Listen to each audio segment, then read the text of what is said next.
Darkness falls across the land. The midnight hour is close at hand. Creatures crawl in search of blood. To terrorize y'all's neighborhood. And whosoever shall be found, Without the soul for getting down. must stand and face the hounds of hell. And rot inside a corpse's shell. The foulest stench is in the air. The funk of 40,000 years And grisly ghouls from every tomb. are closing in to seal your doom. Oh, yes. You gotta love Vincent Price. Absolutely. You can't really do Halloween right without a little bit of that monologue from Michael Jackson's Thriller, can you? No way. And speaking of Halloween, we are definitely getting into the spirit here. Oh, yeah. The studio is looking festive. We might have gone a little overboard down at the spirit store. Yeah. I can imagine. Props are fun, though. They really are. It's honestly the best time of year to grab stuff for the game room, enhance the atmosphere. Totally. Get some good spooky lighting, maybe a skull or two. Exactly. And the best part, company card. So big thanks to Ken, our producer. He's the one who ends up signing off on our decorating sprees. Always footing the bill. Good old Ken.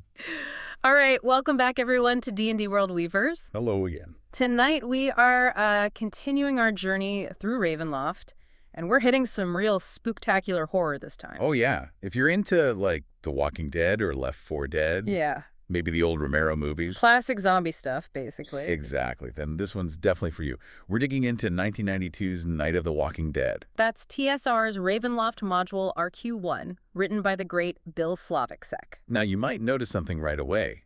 That code, RQ1. Yeah. The module codes changed. We had RA before, Ravenloft Adventures, now it's RQ. And you might think RQ stands for Ravenloft Quests, which sounds logical, right? It does, but nope. It's way less interesting than that. Sadly, yes. It seems it was basically a marketing decision at TSR. Someone in marketing apparently didn't like counting higher than 3 for the RA series. Yeah, and they figured, hey, let's call it a new series, maybe trick people into thinking it's a fresh start, even though it was literally the next part of the ongoing story, the Grand Conjunction. Also called the Great Upheaval. So, yeah, nothing changed creatively, just some good old bureaucratic nonsense, marketing getting involved. Happens all the time. But speaking of the Grand Conjunction, this module, RQ1, dives right into it. It does. It connects directly to the 4th prophecy, the 4th hex sign of Hyskosa. Which says, "The light of the sky shining over the dead shall gutter and fail, turning all to red." Ominous stuff. Very ominous. Sets the mood perfectly, doesn't it? Local zombie problems meets cosmic doom. Pretty much sums up Ravenloft sometimes. So, what's our approach tonight with this classic? What are we aiming to uncover? Well, first, we really want to get into what makes this specific horror work. The setting, the family tragedy at the core of it, the main villain. And second, this is important, we need to talk about its problems. Because, man, for a 1st to 3rd level module, it's lethal, like surprisingly so, and kind of restrictive. Exactly. So we'll look at those issues, the lethality, the design choices, and crucially, figure out how you can modernize it, how to run this today and make it scary, but also, fun and fair. Make it a solid survival horror experience for a modern table. That's the goal. Okay, let's paint the picture then. Ravenloft is all about atmosphere, that creeping dread. And this module, it doesn't drop you in some gothic castle. No, forget castles. You're in a swamp. A really nasty swamp. We're talking Souragne. It's pronounced Souragne. Yeah. It's an island domain, heavily inspired by, like, Louisiana Guyus, Haitian Vodou folklore. Very distinct flavor. Think gloomy, think zombie-filled swampland. Black water, Spanish moss hanging everywhere, thick, humid air. You can almost feel it. And the adventure starts in this tiny little place, Marais de Tarascon, a village just barely hanging on at the edge of this huge swamp. And how do the players get there? The classic Ravenloft taxi service. Pretty much. The mists. Yeah. But it's tailored. The idea is your characters are traveling through any swamp, anywhere, in their own world. Could be the Mere of Dead Men. Could be some local bog. Right. And suddenly the mists roll in, snatch them up, and bam, they're dumped into Souragne. Lost, confused. Surrounded by this oppressive environment, it immediately tells you you're not in Kansas anymore. The usual rules might not apply here. Perfect setup for horror. But, here comes the first warning sign in the module itself. Yeah, even though it's billed as introductory, levels 1 to 3, the text warns you straight up. It says this is no place for the weak or squeamish. And they mean it. The lethality is dialed way up. But the biggest hurdle, the thing that jumps out immediately. A class requirement. Bingo. The module explicitly stakes, bold letters and everything, that a cleric is essential for survival. Wow. Um, Just essential. So if your group rolled up a fighter, rogue, wizard, and maybe a bard. Tough luck. According to the module, you're basically doomed because you lack that core anti-undead toolkit. Yeah. Turn undead, holy water doing extra damage. That feels really restrictive, especially now. Modern D&D is so much about player choice and building the party you want to play. Absolutely. It's a real throwback to older editions where party composition felt almost mandatory sometimes. You needed a thief for traps, you needed a cleric for healing and undead. But Ravenloft's horror should come from the atmosphere, the investigation, the tough choices. Not from being told you picked the wrong class at character creation? Right. It undermines agency before you even start playing. And the module's advice to the DM if the players don't have a cleric or if they try to fight everything. It basically says, show them the error of their ways. Which, let's be honest, for level 1 characters with maybe 8 hit points, Yeah, showing them the error of their ways usually means a TPK, or close to it. it's a weird line to walk. Yeah. You want the players to respect the danger, to be cautious, maybe run away sometimes. That's good horror. But punishing them instantly because they didn't bring the required class feels unfair, arbitrary almost. Yeah. So that's definitely something we need to figure out how to adjust. Preserve the dread, lose the arbitrary punishment. Okay, so despite those design hurdles, the actual story here is pretty compelling. It's deeply personal, isn't it? It all revolves around this one family. The Tarascons, 3 brothers. And the horror stems directly from their relationships and obsessions. Let's start with Marcel. The big bad. The zombie lord himself. That's him. Marcel was the elder twin, and his obsession, his Dark Lord flaw, wasn't just raw power. It was knowledge. Specifically, the Hyskosa scroll. Ah, the MacGuffin. Pretty much. He was completely fixated on it, believed its verses held secrets to, quote, untold power and immortality. And Ravenloft, being Ravenloft, just fan those flames. Oh, yeah. The Demiplane took that fixation and twisted it into this all-consuming madness. He had to have that scroll. So he finds it, but then what? It doesn't go well, I take it. Not at all. Right after he finds it, likely in the old cemetery, zombies attack and strike him down. Dead. Oh. So his twin brother, Jean. Jean finds the body. Devastated, naturally. He takes Marcel to the village shaman, a guy named Brushin, hoping for resurrection. A raised dead spell, maybe? Brushin tries exactly that. Yeah. But the magic in Souragne is corrupted. Dark. And maybe the scroll itself influenced it. Whatever the reason, the spell fails. Spectacularly. Marcel rises, but not as himself. Not even close. He comes back as this undead horror, a zombie lord, intrinsically tied to the graveyard soil where he fell. And he's got that signature power. The odor of death. Yeah, this is the module's big killer mechanic. How does it work? Is it like a stinking cloud? Sort of, but way worse. It's an aura about 30 yards around him. Anyone living caught inside has to make a save versus poison. And if you fail? Bad things. Weakness, maybe contagion, cause disease. Could lose constitution points. Yeah. Nasty debuffs. But that's not the worst part. There's worse. Oh, yeah. If you fail to save badly enough, instant death. Instant. Just dead at level 1. Dead. And it gets grimmer. Your body reanimates as a zombie under Marcel's control in 1d4 rounds. Jeez. So you die, and then your friends have to fight zombie almost immediately. Maximum psychological damage. It completely bypasses dying saves, healing. Just boom, you're gone, and now you're part of the problem. It's brutal. No kidding. That's harsh for an intro module. Extremely. But Marcel, the zombie lord, he's only one part of the horror equation here. Yeah. His twin, Jean, is arguably just as monstrous, just in a different way. Jane, the one who tried to save him, what happens to him? Guilt, grief, that powerful twin bond maybe, it breaks him. He goes mad, but it's a quiet, calculating madness. He decides he has to protect Marcel. Protect him. How? 2 ways. First, he hides the Hyskosa scroll that drove Marcel mad in the first place. Keep it away from everyone. Okay, that makes a twisted sort of sense. What's the second thing? He needs to keep Marcel fed. Fed? Oh no, don't tell me. Yep. Jean starts stalking the village at night, murdering people, secretly supplying bodies to his undead twin brother in the cemetery. So Jean is the actual murderer the party might be investigating initially, the human monster hiding in plain sight? Exactly. He's living a double life, participating in village events by day, committing atrocities by night, utterly chilling. And doesn't he leave some kind of calling card? Something weird. He does. This is such a brilliant, creepy detail. At every single murder scene, Jean leaves behind a piece of red licorice. Red licorice. Seriously, not a dagger, not a symbol. Candy. Candy. It's so mundane, so out of place against the horror of the murder.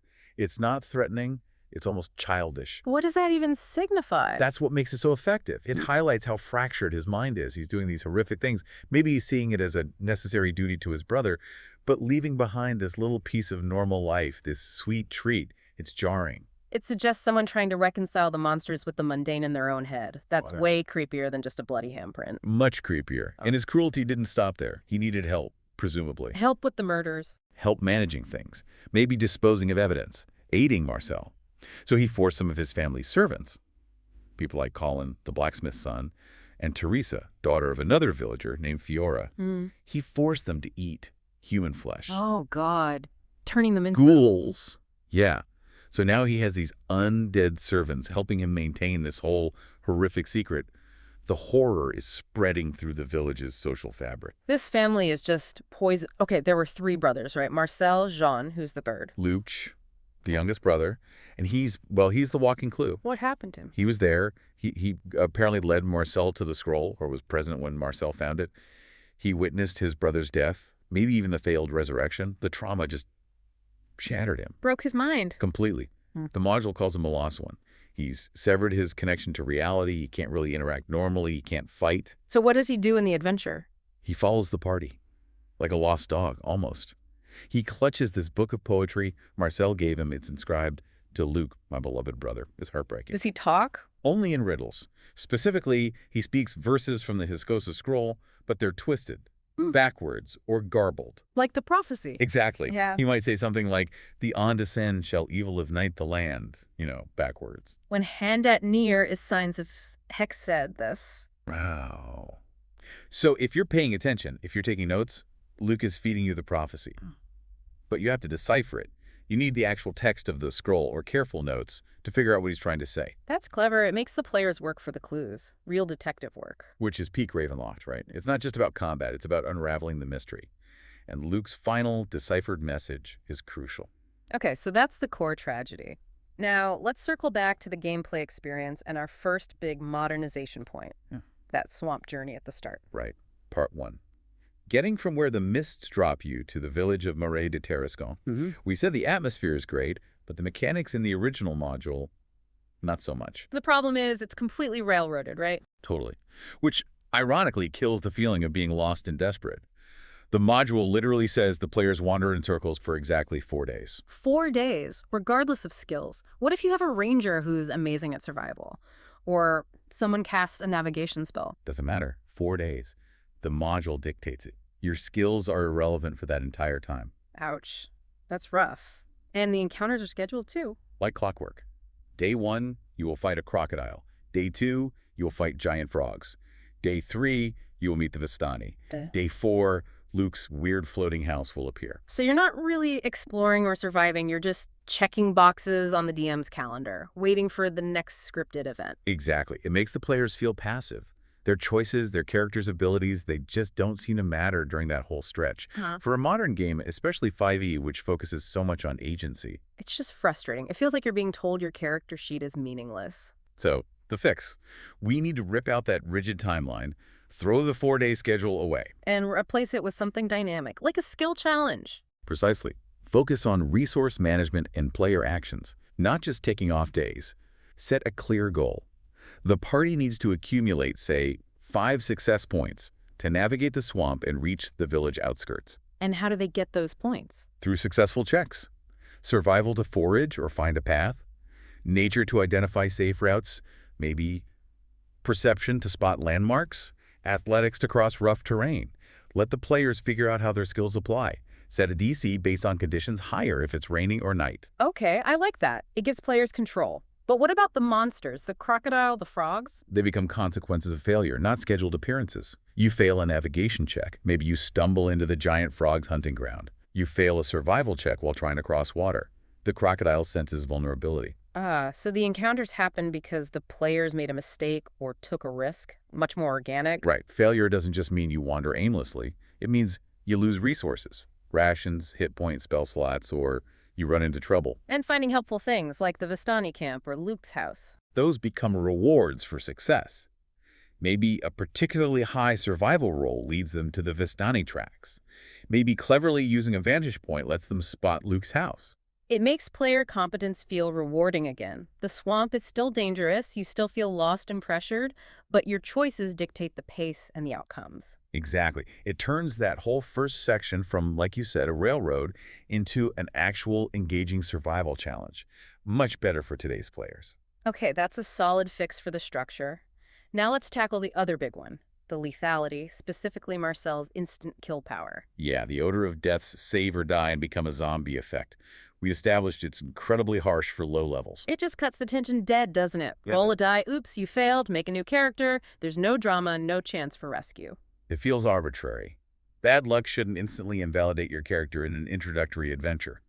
Horror needs build-up, earned consequences, not just a random dice roll ending things. So how do we make it scary without making it an instant character eraser? We modify the consequence of failing the saves. We turn it into what we call ticking clock horror. Okay, ticking clock, meaning it's not instant death, but something bad starts happening. Exactly. Instead, if you die, failing the save triggers something debilitating but survivable initially. Maybe it's a potent curse. Maybe it's a fast-acting magical disease like a supernatural version of contagion or feeble mind. Something that seriously messes the character up, makes them a liability, maybe even dangerous to the party, but doesn't kill them outright. Right. And here's the ticking clock part.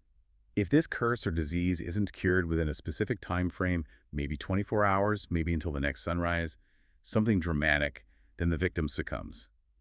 Then the zombification happens. Ah, I see. So the threat of becoming a zombie is still very real, still terrifying. But it's delayed. It transforms immediate character loss into a desperate high-stakes quest objective for the entire party. We have to save Bob. We need to find the shaman or decipher that ritual in the scroll or get back to the temple now. Exactly. It creates incredible tension and drama. The party have agency, they have a chance to be heroes and save their friend. It's way more engaging than just, oops, Bob's dead. And look, now he's trying to eat us. That feels much more in line with modern D&D, preserving the horror while giving players meaningful choices. Okay, and while we're fixing things, what about that cleric is essential problem? Yeah, we need to broaden the utility. The reason the module insisted on a cleric was mainly for turn undead and the bonus damage from holy water, which was 2d4 back then. Pretty significant. So how do we let other classes contribute to fighting the undead horde? We can loosen the restrictions, maybe allow any character with a strong connection to faith or knowledge of religion to have some effect. Like if you have proficiency in the religion skill. Yeah, or maybe a decent wisdom score, say 13 or 14 plus. Perhaps they can use a holy symbol or holy water, not to destroy undead like a cleric, but to cause a minor disruption. What kind of disruption? Maybe they can force a few nearby zombies to make a wisdom save or lose their next action. Or perhaps using holy water creates a small burst that gives zombies disadvantage on attacks for a round. Minor tactical benefits. So it rewards players for making thematic choices. The paladin, the acolyte background rogue, the druid focusing on life energy without demanding they be a cleric. Precisely. It lets more character concepts feel useful against the primary threat, rewards smart item use like carrying holy water, and makes the party feel more competent overall, rather than relying on one specific class to solve the problem. Much more flexible, much more modern. Okay, good fixes there. Now let's talk about that scroll Marcel was so obsessed with, the Hyskosa scroll. Ah, yes, the central MacGuffin that originally didn't do much. Right. That was the big critique, wasn't it? You go through all this trouble, figure out the backstory, maybe even find the scroll Jean hid. And the module literally says it has no direct impact on the adventure's outcome. It's just lore, background flavor explaining the bigger picture. Which is super frustrating for players. They solved the mystery, found the thing, and it doesn't help them now. It felt like homework, didn't it? Like, congratulations, you found this exposition dump about a future event. That event being the Grand Conjunction. We should probably explain the Grand Conjunction a bit more because it was a huge deal in Ravenloft's history. Massive. This wasn't just a minor tremor. This was the Lich Lord Aslan's master plan coming to fruition. He ruled the domain of Tarascon, and he hated being trapped in Ravenloft. And he saw Strahd von Zarovich as the key, right? The anchor holding the whole prison together. Exactly. Aslan's plan was audacious. Trigger this conjunction, shatter the boundaries between the domains, break the core, escape Ravenloft, and maybe destroy Strahd in the process. And did it work? Did he escape? Not exactly, but the attempt had catastrophic consequences across the demiplane. The borders between domains literally shattered and reformed. Maps changed overnight. Radically. Valachan, the jungle domain, got rotated 90 degrees. Gundarak, a whole domain bordering Barovia, got swallowed up, absorbed into Barovia, ceased to exist. And the Shadow Rift appeared, didn't it? A massive canyon where domains used to be. Ripped open violently. It was like a cosmic earthquake, proving the Dark Powers prison wasn't as immutable as everyone thought. Total chaos. So, Night of the Walking Dead isn't just some isolated zombie hunt in a swamp. It's taking place during one of these key prophetic moments leading up to that cataclysm. Precisely. The lunar eclipse that happens in this module is the literal fulfillment of the fourth or fifth hex sign of Hyskosa, the prophecy foretelling the conjunction. Other modules from that era, like Feast of Goblins or Ship of Horror, depicted the other signs happening concurrently. Tying everything together into this huge metaplot, the local horror reflects the cosmic horror. Which is cool, but that scroll still needs to do something in this adventure. We need to activate the MacGuffin. Make finding it actually matter to defeating Marcel or surviving the night? Right. We came up with a few ways to do this. Option 1. The scroll contains the only way to permanently destroy Marcel. Like a specific ritual, or a true name, or a weakness? Something like that. Maybe standard undead destroying methods only inconvenience him. But the scroll reveals the secret to ending him for good. Suddenly, finding it is critical for victory. Okay, I like that. Makes the investigation vital. What else? Option 2. Make it a tactical tool. Maybe reading the chaotic prophetic verses aloud near Marcel actually disrupts his control over the other zombies. So the person holding the scroll could use an action to read from it, and maybe nearby zombies have to make a save, or they just stand there confused for a round. Exactly. It becomes a temporary weapon, especially useful during the big final fight, a way to manage the horde. Nice. And the third option, the one tied to Luke. Yeah, this one rewards paying attention to the poor guy. Remember how Luke speaks the prophecies backwards? The on descend shall evil, yeah. If the party finds the actual scroll, they can compare the written text to what Luke has been muttering. They can finally decipher his ravings properly. And his final message. When properly unscrambled, using the scroll as a key reveals the vital clue to find Marcel's hidden lair. Something like, look for the scroll where the old rest fine, behind the stone where 6 stars shine. 6 stars shine. That sounds like a specific marker. It is. It leads directly to the secret entrance in the old cemetery. So, finding the scroll lets you understand Lukage, which lets you bypass or get an advantage in the final siege. The scroll becomes the key to the end game. Okay, those are all great ways to make the scroll feel essential, not just like flavor text. It ties the lore directly to the gameplay. Much more satisfying for the players who put in the work to find it. Right, so the party has navigated the swamp using our skill challenge. They've learned about the Tarascons, maybe found the scroll, dealt with the instant death issue. Now we head towards the climax. Right. Part 2 of the module usually ends when the players finally confront Jean Tarascon, the secret murderer. They've found the licorice, maybe talked to a captured ghoul servant, or found the scroll hidden in his house. The jig is up. And Jean doesn't go quietly. He's a desperate madman. He fights viciously, maybe with his remaining ghoul helpers, until he's defeated. The human monster's dealt with. But that's not the end, is it? Dealing with Jean triggers something worse. It does. The timing is dramatic.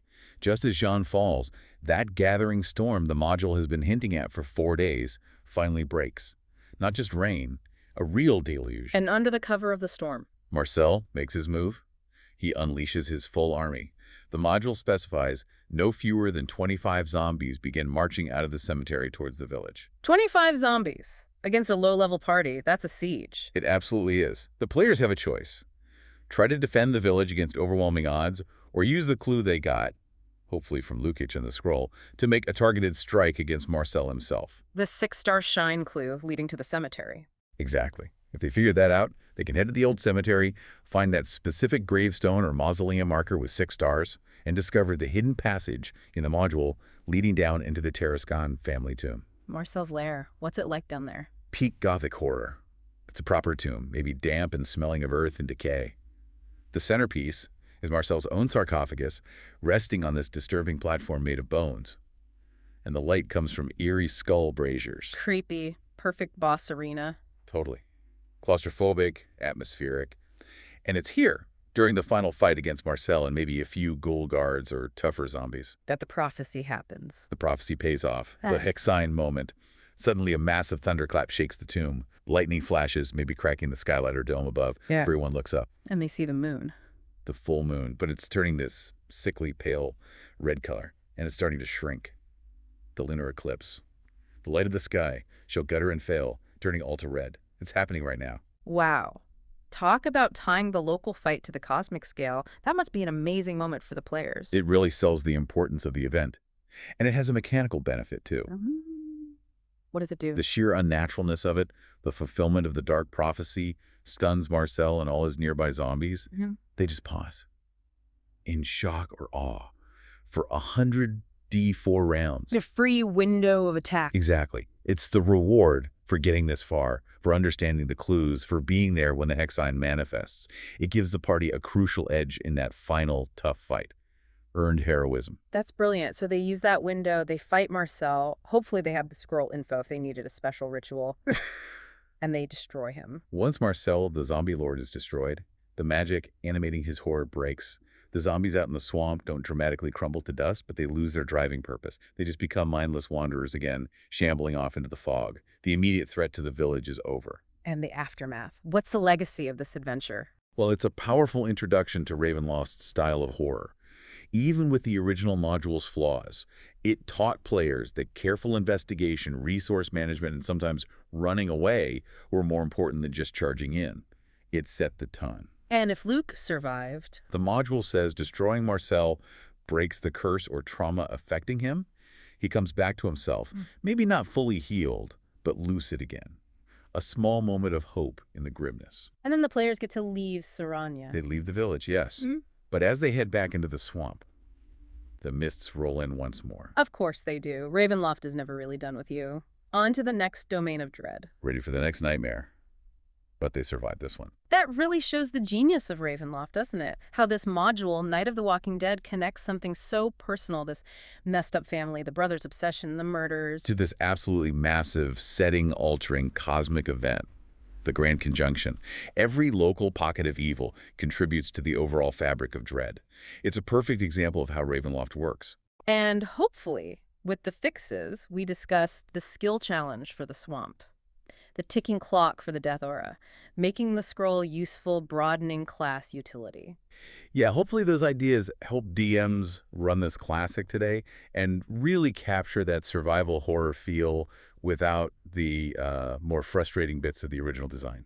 It's a brutal, flawed, but ultimately brilliant introduction to what Ravenloft is all about.